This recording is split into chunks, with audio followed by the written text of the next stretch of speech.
Yesu nashimwe cyane. Nanone bene data, abo dusangiye inzira, abo dusangiye ibyiringiro, katwongereye dusuhuzanye.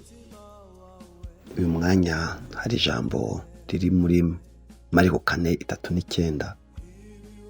Ni ahantu Yesu handitse ngo Yesu akangutse ngacyaha umuyaga, ngo inyanja iratungana rwose. Gacyaha umuraba, inyanja iratungana rwose. Iyo urebye iyo nkuru ubona uyu mugabo inshuti yacu witwa Yesu akunda kwigishiriza umuntu ku bintu bifatika bigaragara. Intumwa ze bari abantu bakuru, kandi agomba gutuma bakajyana ubutumwa hirya no hino, bakazakora nk'uko yakoraga, abigisha amagambo. Simpamya ko naho bayandikaga, ariko ukabona ko ibiri pratique cyangwa se ibyo dukunda kwita ngo internship yabibigishije akabagendana.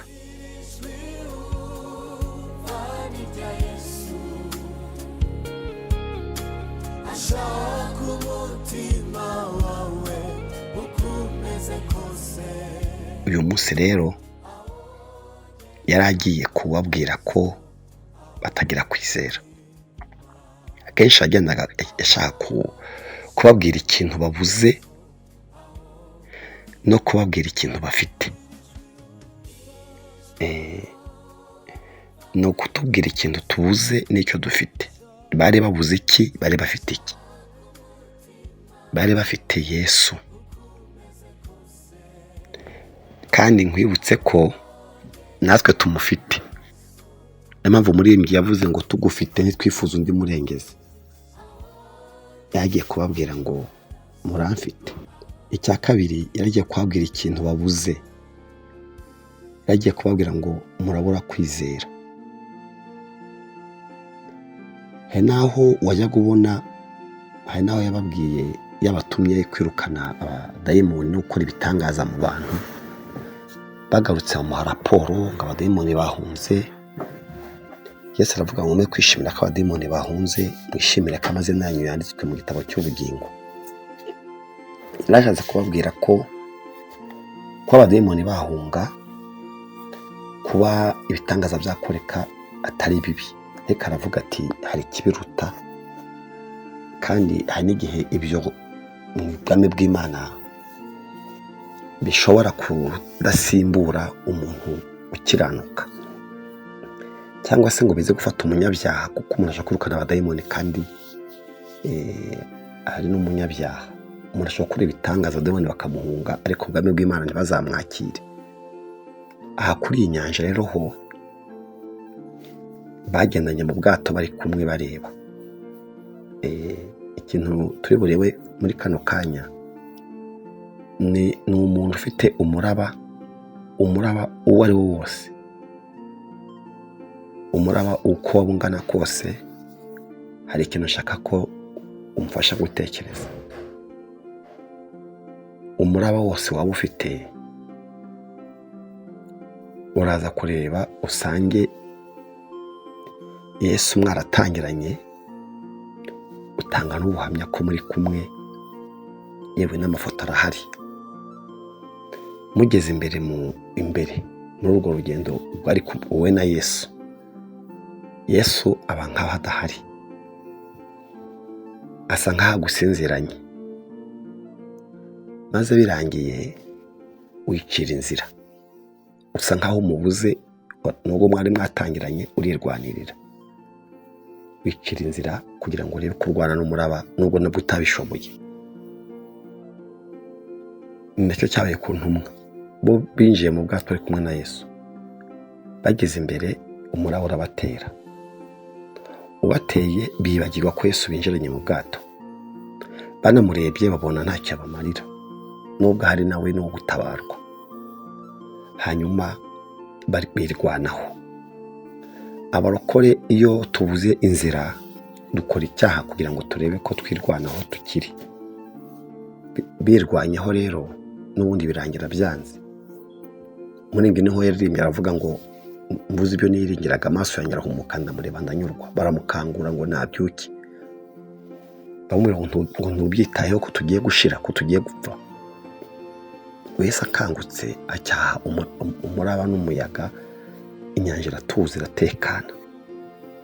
Ariko arabagaye ati sinimurizera, n'iki bateye ubwoba. Mu yandi magambo, iki kintu kitwa kwizera nk'uko duhora tukivuga, ntabwo ikibazo kiri kuri Yesu. Hari ibintu bitazaba rwose dukwiye kumenya. Umuraba ntabwo uzabura, ishuheri ntabwo izabura mu buzima bwacu. Ariko ikibazo uribuka ko Yesu mwinjiranye muri iyi ntambara cyagiye mutangira. None se iyo umuraba uteye n'ishuheri rikinjiramo, ni icyo ubanza gukora? Ubanza iki? Ikintu gikomeye, iyo umuntu atabanje Yesu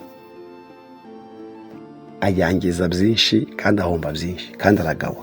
Mpamvu umwanditsi w'Abaheburayo yaravuze ngo mutumbira Yesu wenyine niwe banze yo kwizera. Gutumbira Yesu wenyine. Imana iguha umugisha. Nubwo watinze, nubwo wirwanyeho, nubwo wirwarije, ariko Yesu kiramukundiye, aho umubyukirije, aho umuhamagariye araza. Tumbira Yesu wenyine. Imana iguha umugisha kubera ko wizeye. Urakoze cyane.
uruhure ibikuremereye mpabyo